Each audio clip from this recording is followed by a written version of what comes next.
Welcome back. You're still watching Business on Prime.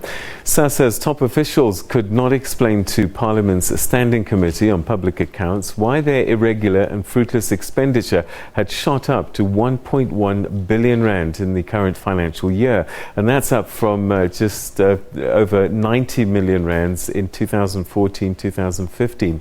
Irregularities and fruitless expenditures include a plethora of activities related to dubious leasing of buildings, golden handshake payouts, and also tenders, amongst other items.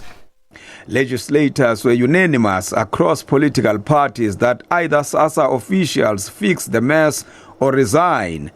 They themselves confess that corruption is rampant within their organization. They also divulge that there are organized syndicates that are working with SASSA officials to defraud the organization. The issue of fraud within SASSA is in the public domain. And there are so many cases that have been taking place and people have been arrested through hawks and serious offense and economic crime. MPs expressed concern about the effect this wastage has on the 22 million beneficiaries of social grants. Why were processes not followed?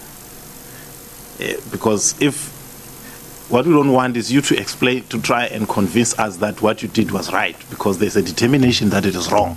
So we're not here to contest right and wrong. Wrong has already been determined. What we want to understand here is why did it happen? Because the rules are there. They're supposedly very clear. You are supposed to be professionals who understand and know these things. What happened?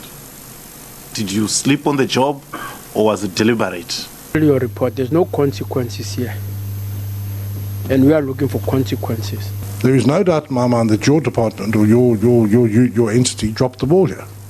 You dropped the ball by allowing a contractor to come in and slip around the back and take a chance.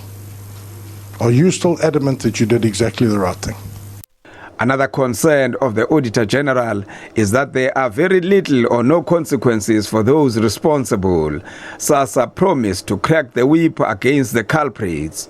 Coming back in Scopa next year, we'll be coming with a different story that is not going to be the same way. We are not going to be having the same irregular expenditure as we are having. It's because 1.1 billion is too much in any terms. It's something that cannot be tolerated, cannot be taken. That the people that are responsible for all those kind of things will be bear the consequences of not complying with the rules and the regulations.